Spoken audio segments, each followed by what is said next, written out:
What's up, everybody?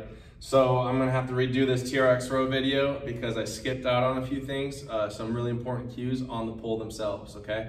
So with the TRX, when they're leaning back on it, make sure there's always tension on the straps, okay? So they can't be drooping like this as they do their pull. It has to always have tension on it at the top and at the bottom, okay? Another thing is, they're gonna make sure that their hips are in line, so a straight line from heels to shoulders as they're doing the row as well. Okay, so it's not sneaking back like this, then up overarching the whole time as they're doing the rows.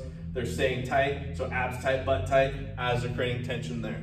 Okay, just like that. When it comes to the movement itself with the shoulder, make sure that when they're doing it, there's two ways of doing it. Their shoulder blade can be packed the whole time as they're doing a row. Okay, there's nothing wrong with that. Or it can reach, which is more realistic in real life than just in sports in general. They're gonna be reaching and then protracting and then pulling in, okay? So I'll show both variations. We'll do the reach, so relaxed here, shoulders are down, pulling back, hit your row here, just like that, okay? Boom, just to here. Or it can be packed, so shoulders are down, retracting back, front of the rib cage.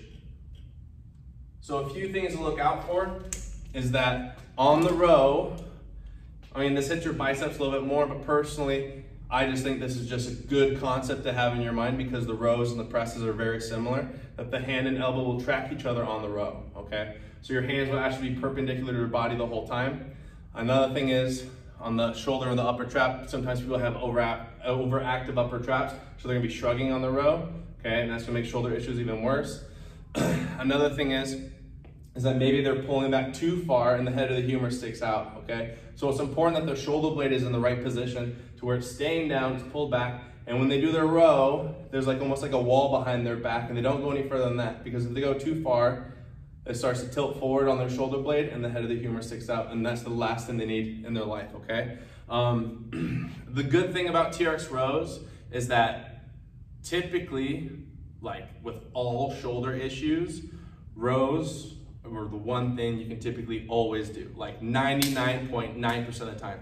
If someone cannot do a TRX row, an easy TRX row or even a light resistant band row, they've got some serious problems and you gotta refer them out, okay? But if they have issues like with an overhead press or any form of a press or any other form of a row, maybe an elbow out row, you can always typically put them on a TRX row and that should be okay. And that's also a screen too. So like if they have pain, boom, they need to go see someone else for it, okay? So keep that in the back of your mind, keep that in your pocket because it's always nice, like if you have a big group of people, they got a quick question or if they have an issue with their shoulder, you can put them on TRX rows or even W's for that matter, if they know how to do it properly without pain, and that's the main thing.